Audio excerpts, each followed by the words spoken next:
Des femmes et des hommes oiseaux perchés à une vingtaine de mètres du sol.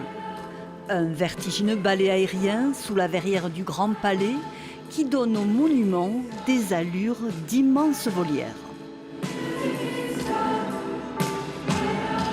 C'est assez dingue pour nous d'évoluer dans un monument comme celui-là. Depuis là-haut, on voit la Tour Eiffel, on voit le Sacré-Cœur, on voit les Invalides juste derrière. En fait, on voit tout Paris depuis cette verrière. Il y a beaucoup de plaisir à être là. Et il y a très peu de sensations de peur.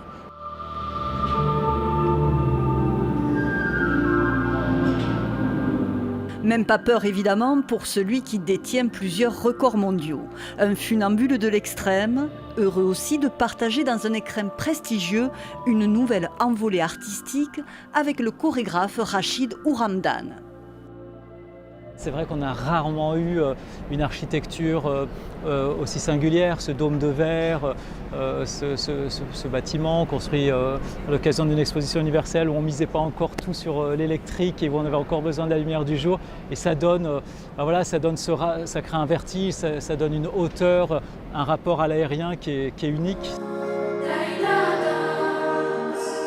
Le chorégraphe a eu à cœur d'emplir cette scène démesurée. Des funambules et des acrobates, portés par une musique planante, un spectacle imaginé comme un concert avec des tableaux mouvants.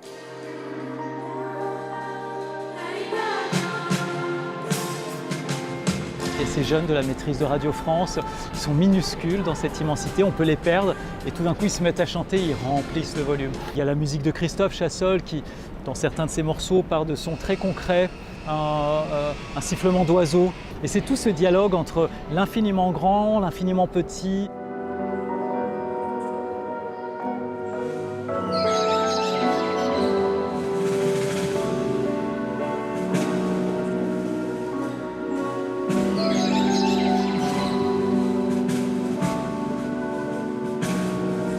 On essaye de vraiment se faire plaisir et de donner quelque chose d'assez poétique et joli aux spectateurs et de ne pas forcément essayer de leur faire peur.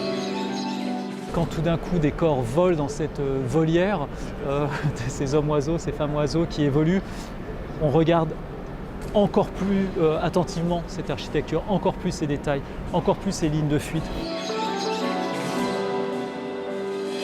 Une création à la hauteur d'un monument emblématique.